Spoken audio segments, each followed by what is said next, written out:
It's the new year, and if you are an organization looking to spark some type of positive change, you've likely got new contracts, new campaigns, you're ready to dig in.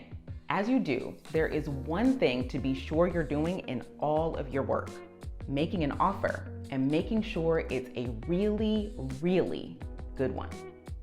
Let's discuss. We're all familiar with offers because we're all familiar with advertising.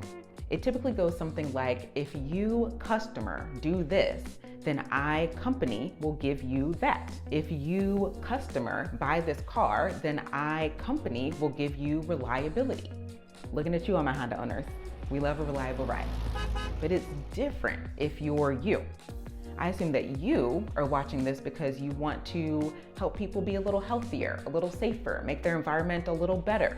You're asking people to wear their seatbelt or eat their veggies or donate money to save the purple spotted flamingo or something else super niche and highly specific. Your cause or issue requires people to change. And I don't know if you've heard, but change is really hard. It's hard. So yes, you still need to make your target audience an offer, but you, more than anyone else, you need to make it a good one, a really, really good one. Here's how you do that. First, base your offer in a behavioral determinant. Now, behavioral determinants are things that influence what people do.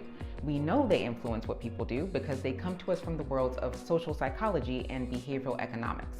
Now, using behavioral determinants usually comes after some research with your target audience, and using determinants well is definitely an art and a science.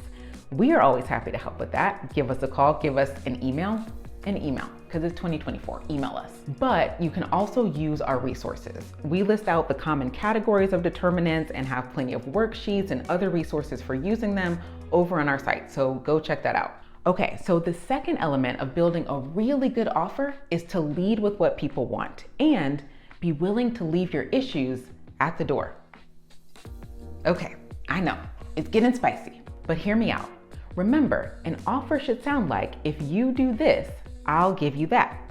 It is completely okay to hyper-focus on the second part of that sentence, on what you'll be giving your audience. You can and probably should make the details of your issue secondary to what your audience really wants. We do this all the time.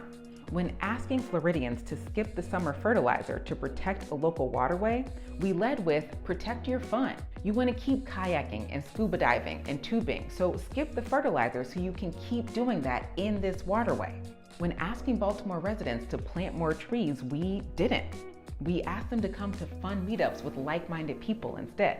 Now, while they were at those meetups, we brought trees, so our target audience planted trees and got the resources that they needed to plant trees on their own, but we led with what they wanted, which was to hang out with other residents and have a good time. Honestly, it's a great thing if, to your audience, your campaign reads like a regular commercial advertising campaign that doesn't lead with an agenda, but leads with how it's going to help them have more fun, have a more fulfilling life, have things be easier. Those are the things they're shopping for right now.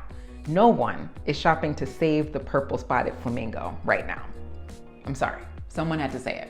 So the last tip I'll give you for making a really good offer is that you need to find ways to give your audience rewards now, not just later. Humans have such a hard time getting motivated by long-term gains. And that's especially true for the types of issues you might be working on, issues that are not top of mind or top priority for your target audience. So you have to find a way to design immediate rewards within your offer. We covered a lot, so let me leave you with this one hack. If you don't have the resources or can't get into the intricacies of designing a really good offer, just make sure you're constantly asking yourself if you're making an offer at all. Truly, before you put anything out in the world, before you put anything in front of your target audiences, just ask yourself, am I making an offer here? It's a simple question, but it's a grounding question. It'll help you check yourself and make sure you're using the tools of behavior change. And hopefully, now that you've watched this, you feel a little more confident using some of those tools. So, as you get ready to change the world in 2024, be sure you're making an offer, do your best to make it a really good one, and that's how you'll make an impact.